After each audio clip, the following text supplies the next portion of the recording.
আসসালামু আলাইকুম। আমি রূপালী। আজকে আমি চলে এসেছি মাহফিলে। যেহেতু মাহফিলটা আমাদের বাড়ির সামনেই হচ্ছিল তাই। তাছাড়া আমার ভাতিজা জাহান সে খুবই কান্না করতেছিল যে সে মাহফিলে আসবে। তাই জাহান, আমি জিসা আমরা মাহফিলে চলে আসি। তো মাহফিলে এসে আমি দেখতেছিলাম যে ওনারা কীভাবে সব কিছু সাজিয়েছে। তো অনেক সুন্দর করে ওনারা সাজিয়েছে। আমি একটু ঘুরেও দেখি।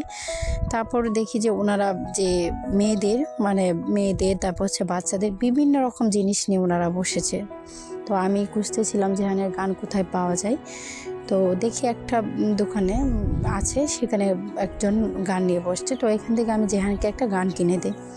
তারপর আবার আমি চলে গেলাম ওই পাশে যে মিঠাই বিক্রি করতেছে ওইখানে। আপনারা কে কী নামে ডাকেন আমি জানি না, আমাদের নেত্রকোনা আঞ্চলিক ভাষায় এগুলাকে বিভিন্ন নামে ডাকা হয়। তো আমি আমার জন্য এখান থেকে নাড়ু নিলাম, যেহেতু আমার আম্মা নাড়ু পছন্দ করে খেতে। তা নাড়ু নিয়ে আবার ওই দিকে ঘুরে দেখতে যাই। তারপর আসি, দেখি এখানে একজন পান বিক্রি করতেছে। তো ওনার কাছ থেকে আমি একটা পান নিলাম, যদিও পান আমার প্রফেশনাল না। তারপরে ওনার এখান থেকে আমি একটা পান কিনে নেই, কারণ উনি যেভাবে সাজিয়ে বিক্রি করতেছিল আমার বেশ ভালো লেগেছে। তা আমি ওনাকে বলি যেন মিষ্টি কম দিয়ে আমাকে যেন একটা পান দেয়।